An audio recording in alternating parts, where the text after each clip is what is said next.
Okay. Good evening, class.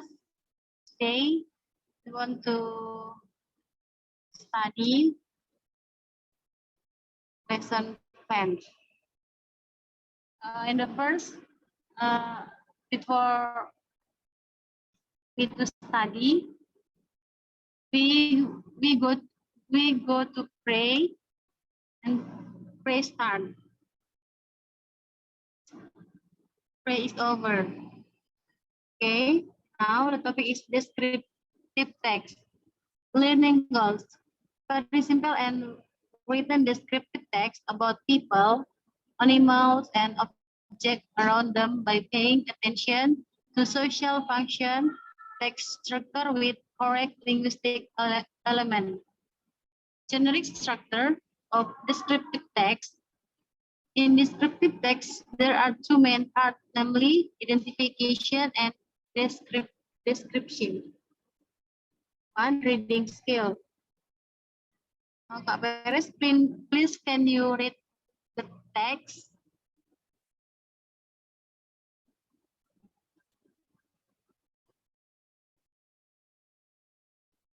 Kak, please read the text. The greedy mouse. A greedy mouse saw a basket full of corn, wanted to eat it, so he made a small hole in the basket. He squeezed it into the hole. He ate a lot of corn. He felt full. He was very happy.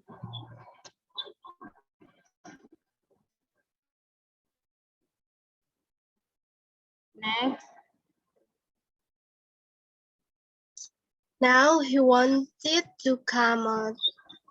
He tried to come out through the small hole. He could not, his belly was full. He tried again, but it was of no use. The mouse started crying. A rabbit was passing by. It heard the mouse cry and asked, "Why are you crying, my friend?" The mouse explained, "I made a small hole and came into the basket. Now I am not able to get out through that hole." The rabbit said, "It is because you ate too much. Wait till your belly shrinks." The rabbit laughed and went away.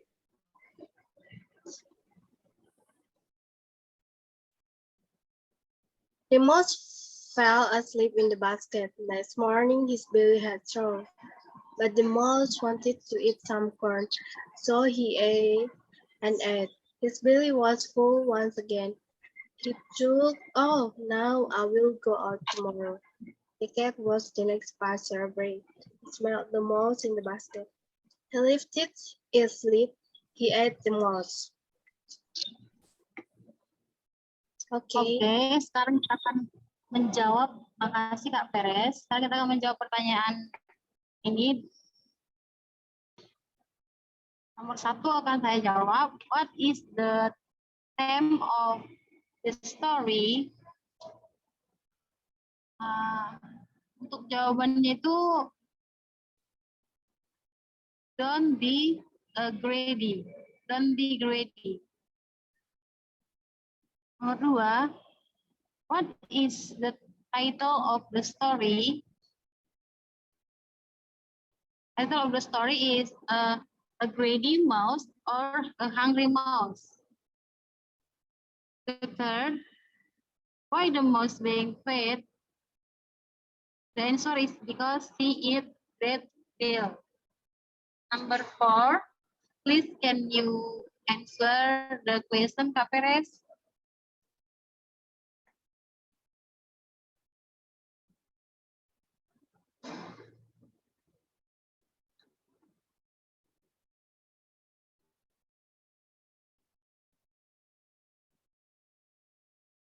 Number 4, who is coming when the mouse trying to climb the basket? The squirrel. Yes, the squirrel. Number 5, what kind of food she eat? What is the answer for number 5, Kak Perez?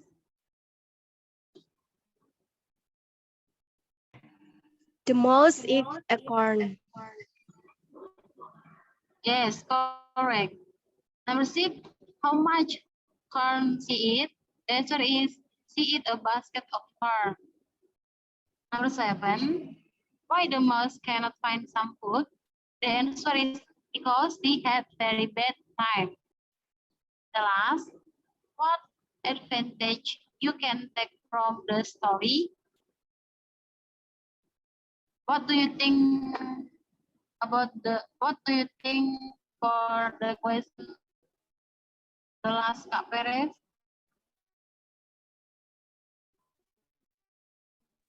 Don't be greedy. Yes, correct. Don't be greedy. And the next, grammar. Dapat dikatakan bahwasanya pengertian grammar itu merupakan pelajaran pertama yang diperoleh manusia sejak bayi. Sebab ketika kita sudah mempelajari kata per kata, nantinya kita akan belajar untuk merangkai kata-kata hingga menjadi sebuah kalimat. Pada bahasa Indonesia sendiri, pengertian grammar kita kenal dengan peraturan STOK atau subjek, predicate, objek, keterangan. Sehingga dapat kita rangkum jika pengertian grammar merupakan peraturan mengenai struktur kata guna membentuk sebuah kalimat menjadi sempurna. Terdapat 3 kata dasar dalam bahasa Inggris, diantaranya yaitu etimologi. Etimologi merupakan ilmu yang mempelajari mengenai cara untuk menyusun berbagai huruf bahasa Inggris yang pas ke dalam suatu kalimat atau kata bahasa Inggris. Pada kalimat atau kata dalam bahasa Inggris ini dikategorikan menjadi 8 bagian yang disebut sebagai the eight part of speech atau part of speech ya. 8 kategori tersebut diantaranya yaitu noun, adjective, verb, pronoun, adverb, preposition, conjunction, and interjunction.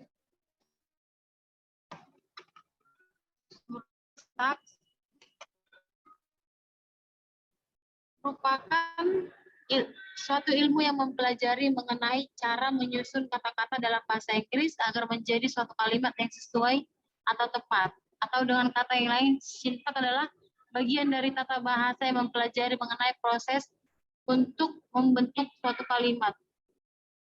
Nomor 3, ortografi. Ortografi adalah suatu sistem ejaan sebuah bahasa yang wujudnya berupa lambang atau tulisan. Di dalam ortografi terdapat kapitalisasi, masalah ejaan, tanda baca, serta pemenggalan kata. Beberapa bahasa yang ada di dalam ortografi antara lain word. Word adalah rangkaian dalam beberapa huruf yang membentuk suatu arti. Contohnya itu money, bulan. Next, advertisement. B, letter. Letter adalah huruf, suatu lambang atau gambaran yang dari bunyi atau tanda goresan yang dilafalkan atau diucapkan. C, syllable atau suku kata adalah beberapa bagian dari suatu kata yang bisa langsung diucapkan. Contohnya book, glass, clever. Terus, next.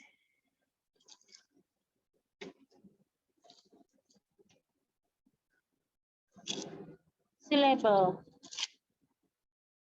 Syllable juga bisa dikategorikan menjadi beberapa macam. Di antaranya seperti polysyllable, merupakan kata yang terdiri atas 4 suku kata maupun lebih. Contohnya allocation, determinate, responsible, etc. Polysyllable merupakan kata yang terdiri atas sebuah suku kata saja. Contohnya bring, book, from, think, make, clean, etc.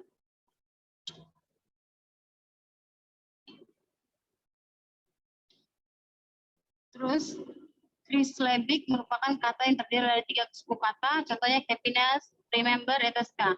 Bisyllable itu merupakan kata yang terdiri atas 2 suku kata, contohnya lazy, crazy, like, happy, etc.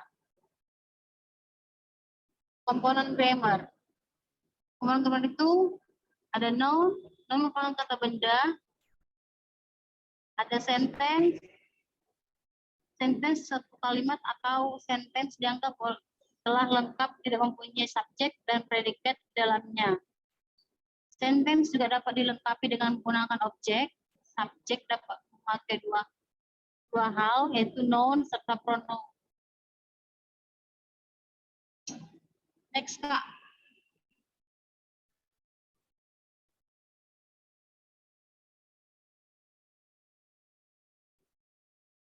Di bawahnya, Kak.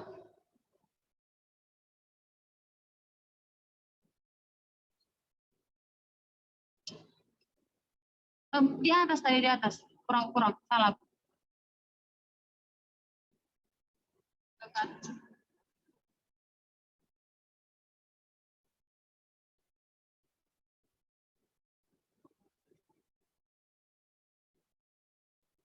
Yang kedua itu sentence tadi udah ya. Ketiga be.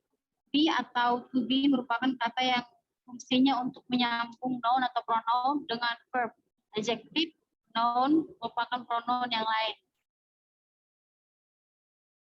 Contohnya positive sentence. Next, Kak.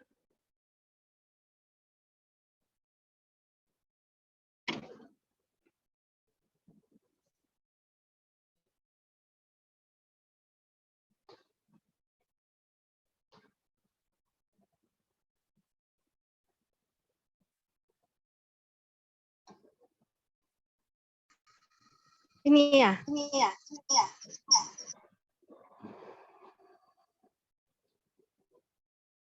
Iya ini. Sebentar, Kak.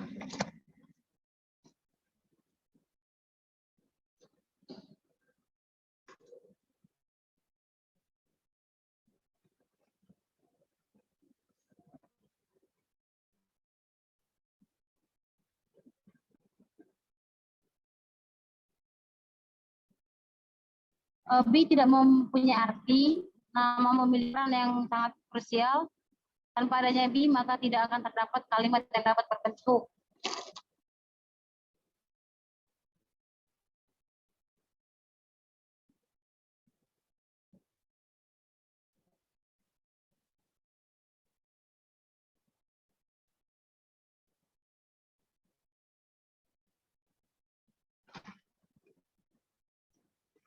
Contohnya bisa dilihat di bawah ini. Next, Kak. Present past-nya they, we, be-nya itu are, were.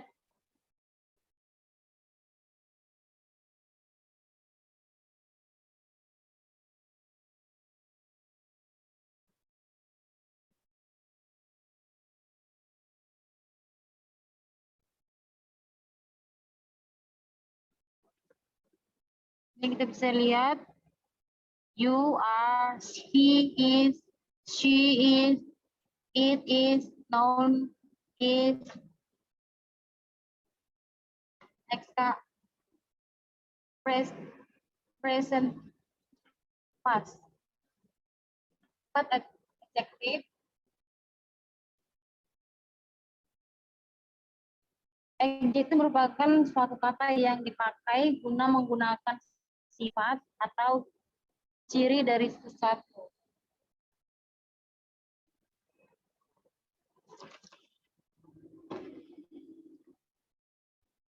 Pada umumnya, adjektif ini dipakai untuk mendeskripsikan apa yang kita tangkap dengan menggunakan panca indera, baik itu dari suara, penampilan, kesan, rasa, dan juga bau. Contohnya tall, gorgeous, quick, handsome, kind, smell, etc. Next, Kak.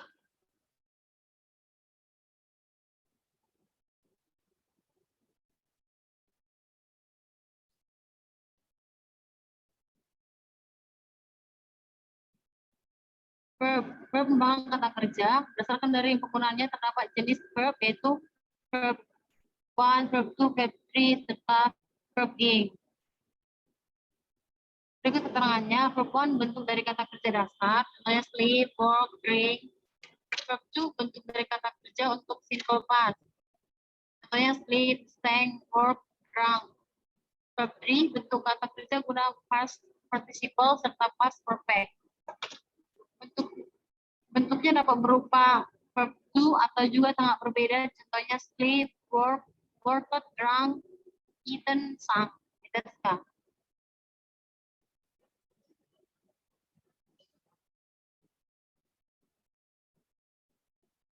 Next, pronoun. Pronoun yang ada pada bahasa Indonesia disebut sebagai kata ganti orang serta benda yang meliputi kata ganti tunggal serta kata ganti jamak.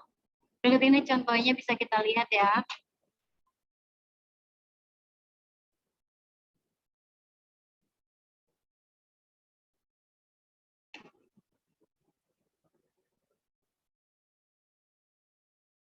Next, Kak.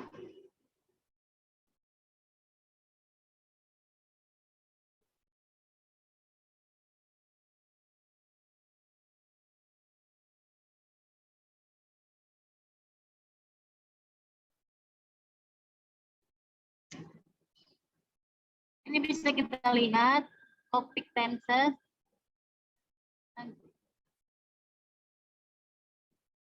Tenses merupakan bagian yang paling krusial dari topik grammar yang tengah kita bahas sekarang. Topik tenses konon adalah suatu topik yang sulit untuk dipelajari sebab memiliki peraturan yang sangat banyak.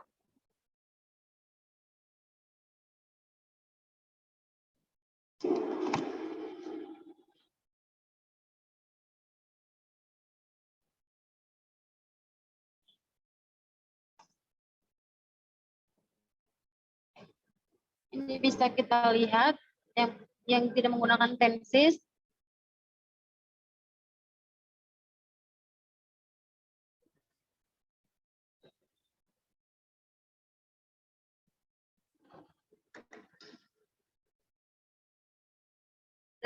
Next, determiner. Determiner merupakan suatu kata atau kelompok kata yang diletakkan di depan kata benda guna membatasi arti kata benda tersebut. Contohnya the, an, any, some, etc.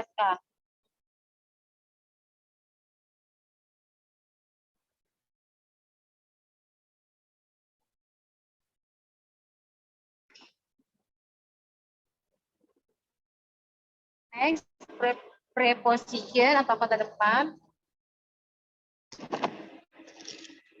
merupakan kata ya atau kelompok kata yang pada umumnya ditempatkan di depan kata.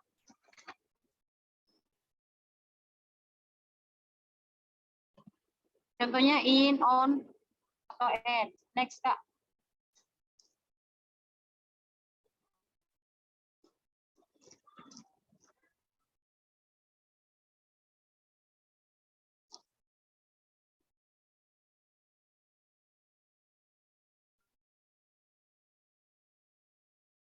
Adverb atau kata keterangan.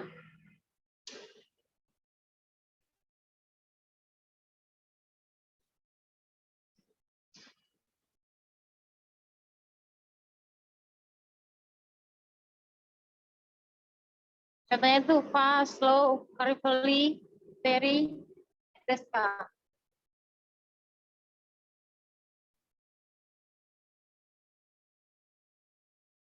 Baik, di sini ada tugas.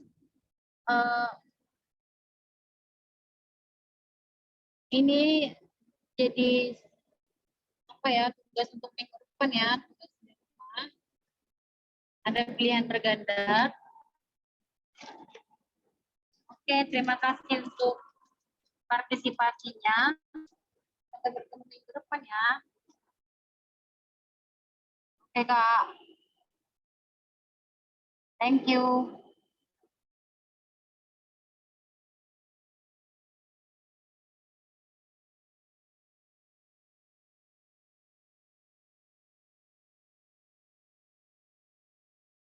Matiin